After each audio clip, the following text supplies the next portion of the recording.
now that you've gone through and evaluated all of your models, you've probably selected just a few that you want to promote to the next stage.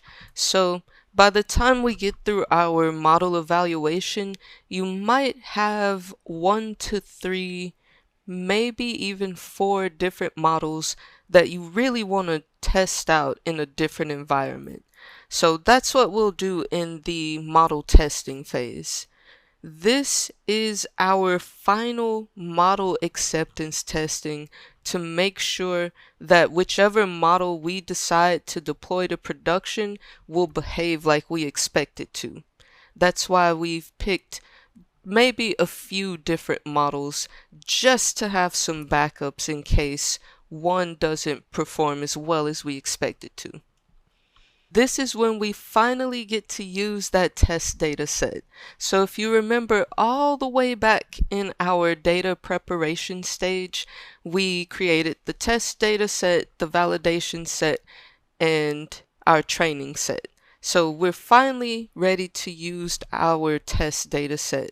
And this is really important because you do not want to use the same data that the model was trained with or validated with, because then you can start to get some results that don't accurately reflect what your model will do when it encounters completely new data.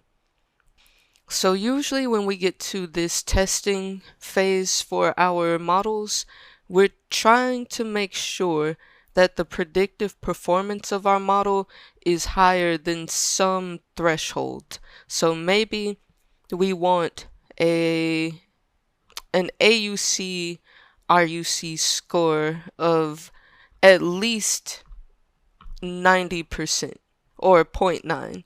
So if our model is consistently giving us that kind of performance, then we say this meets our requirements for the project and we can accept that model. This part of this process is also really good to help prevent overfitting and underfitting for the model. So sometimes we'll fine tune a model during our training stage so that it works perfectly with that training data set, and sometimes it doesn't change a whole lot in the evaluation stage, so we don't get those major differences. But finally, with this test data set that we've been holding back, it should reflect more of a production type data set that we would expect our model to encounter. So if there is any overfitting or underfitting, we can catch it at this stage in the process before it gets released to production and go back and update the model to correct for this. We can also perform some A/B testing. So again, I think in the last section I mentioned how you might take multiple models and deploy them to different environments. So maybe you even have different resource or server configurations that your team wants to try out to save costs or to maximize the performance. And you need to deploy this model to these different environments to see how well it does perform when it's on a server that's not your local machine or the dev environment. And that's where you can really get into some stress testing of that model.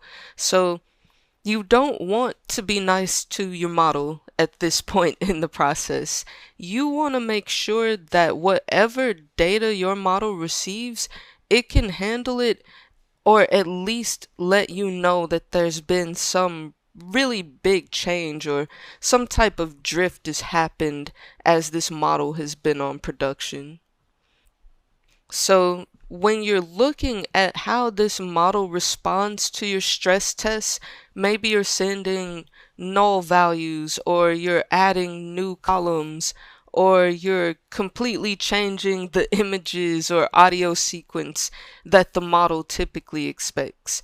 So you'll want to run these kinds of behavioral tests too to check the quality of the model's predictions. So this isn't really a trick question for the model. It's just to make sure you're able to detect when there's something different and how that affects the model's performance and the quality of its predictions. And then we actually want to start adding unit and integration tests. So a part of MLOps is automation, and we want to have the most confidence in our models as we deploy them to production as we can. So you might end up writing unit tests for your experiment scripts. That way, if anything changes or breaks throughout your MLOps pipeline, you can catch it earlier so that it doesn't take a lot of time or it doesn't go all the way through the process just to realize at the last second you need to go back and update some things. And same with the integration tests.